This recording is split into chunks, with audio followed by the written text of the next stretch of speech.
Welcome to the Nonfiction Shelf here on the Shelf Addiction Podcast. Once a month, I feature a nonfiction title that I've read during the current month. This is the second of the 12 nonfiction episodes planned for 2019. If you enjoy this episode and want to see what nonfiction title I'll discuss next month, please subscribe on your podcatcher of choice. I am your host, Tamara Ford, and if you'd like to chat with me about the book reviewed in this episode, you can find me on Twitter and Instagram at Shelf Addiction.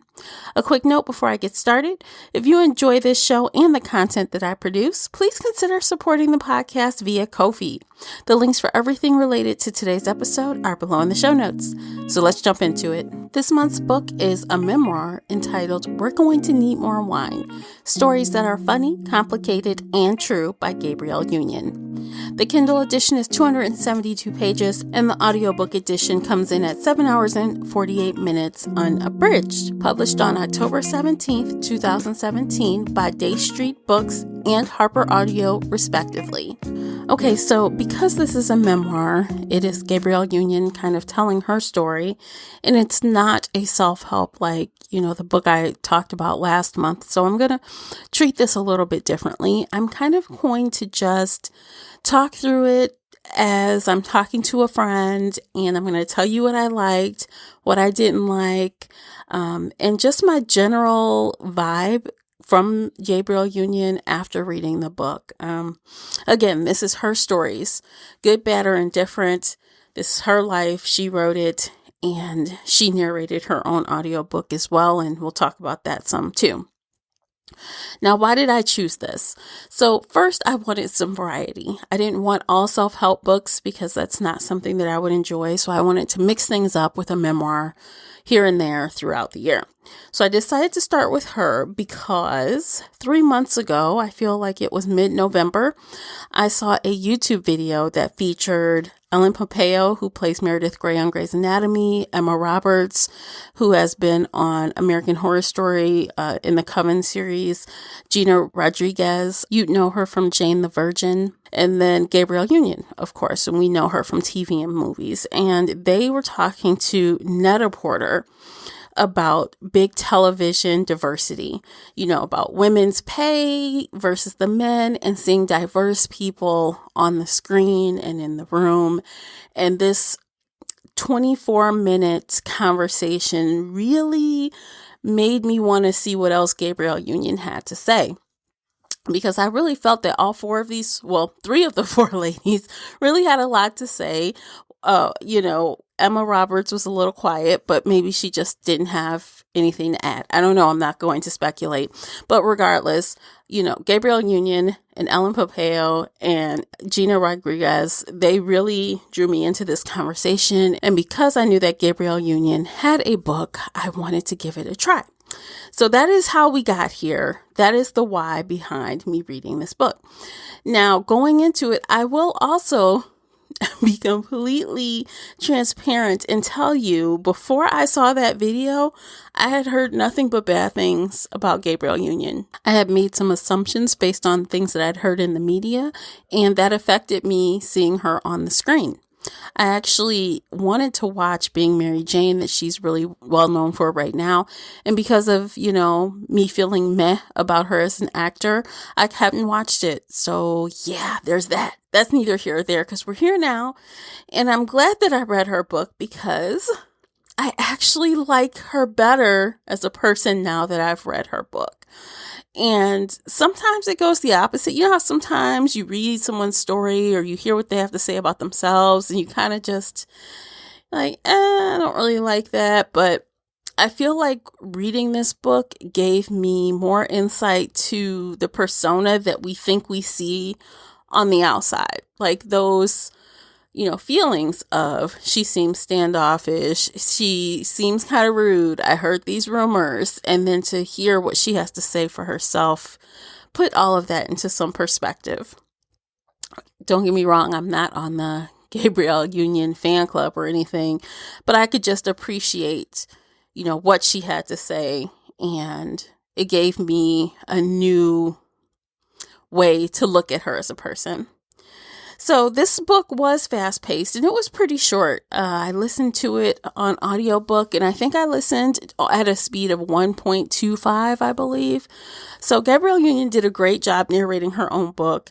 And I'm so glad that she did because I could hear the inflections in her tone. I could hear when she was trying to be ironic or funny or sarcastic. And I'm not sure how that would have translated on the page because, when you read a book, you kind of use your own idea of what you think she's saying on top of the words. Just how when you read fiction, you visualize the world, you visualize the characters, and they always say no two people have read the same book because everyone's image in their mind is different. And I think that's true for memoirs as well. So when you hear the author's voice, the person who wrote the book, you know how to interpret that. You know how to take it because you can hear it. There's no misunderstanding.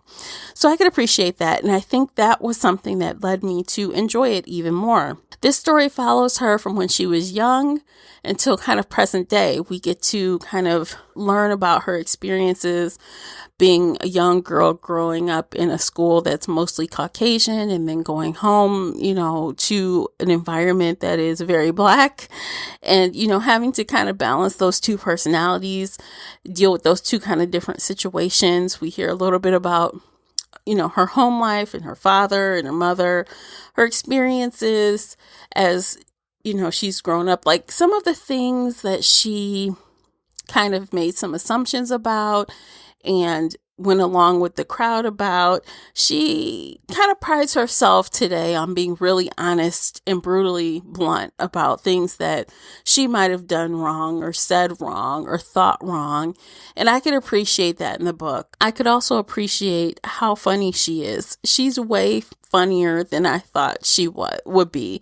I had a lot of, laugh out loud moments, and there were other times where I kind of really felt bad for her, and there were times where I really felt that I could relate in the way that you can as a Black woman in America, just to be really frank about it, because it's true. We all have stereotypes that we have to deal with when people look at us, and Union does a good job talking about that and sharing stories about that. For example, she talked a little bit about how people perceive her, and that really kind of resonated with me in the fact that I don't think I come off as a naturally charismatic person. I don't think that people see me and instantly think, oh, Tamara is so cool. I think that people don't see me as sweet and approachable. And that's kind of like Gabrielle Union a little bit. But I am sweet and approachable. If you talk to me, once people who know me will tell you. So I understand, being judged, by maybe the way you look when you walk or, your face, that is literally just your face. Like, it's just my face. I'm not trying to make a face. It's just, it is what it is. Or whatever. And I kind of could agree with her on some of those points, and I could relate to her because I kind of did that myself, as I mentioned earlier, in regards to her. I made some assumptions that I probably, shouldn't have. But what I did get from that, even though she doesn't want you to assume anything about her, is based on her experiences. It kind of explains why she doesn't like to be approached in public, why she doesn't, have the patience that some stars do with photos and autographs and things like that. I would not approach her in public. I just wouldn't. In a public setting, I would let her be on her way. I would not recommend you approach her. Not that she would be mean to you, but when you read the book and you learn that, she was attacked when she was a teenager and she worked at Payless Shoe Source. You remember that place that's closing right now? When she works in Hollywood, people are constantly touching you and getting in your space and maybe not even touching you in a way you want to be touched, kind of taking advantage. But all of those things combined, she just doesn't like to be all friendly with people like that. And I can't hate her for it. But again, this is my interpretation of the book. I enjoyed that she was able to share her fertility story with us.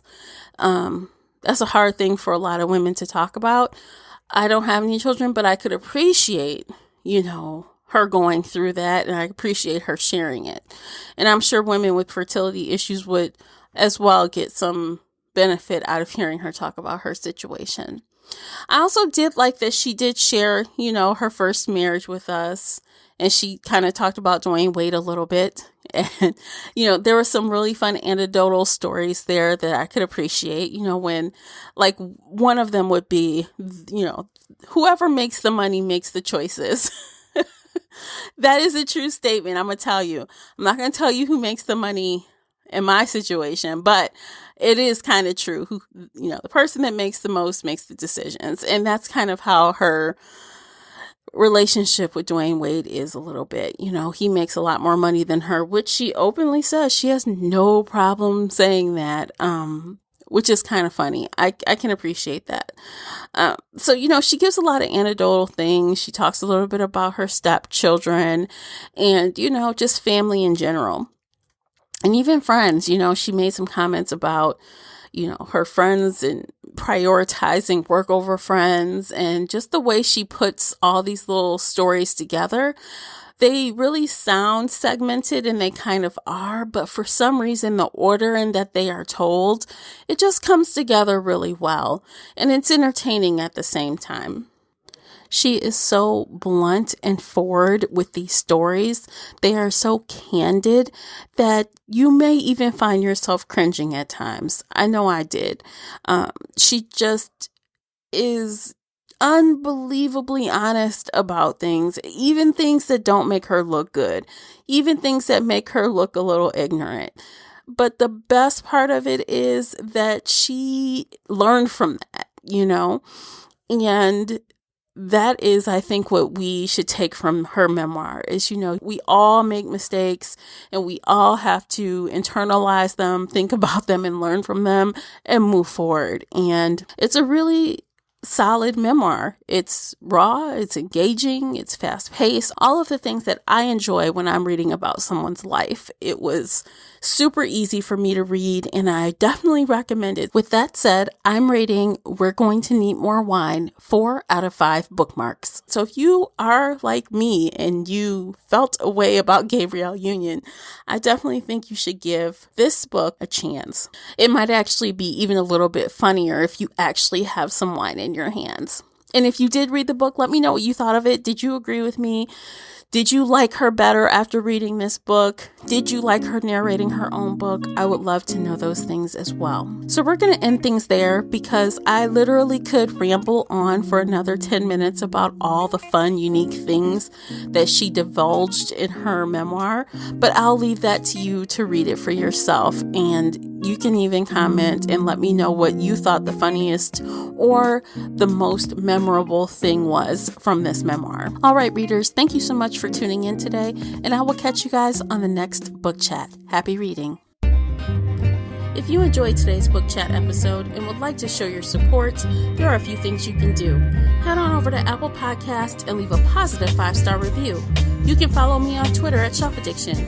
Most importantly, you can share this podcast with friends and family that enjoy all things bookish, including author interviews. Thank you for listening, and until next time, happy reading.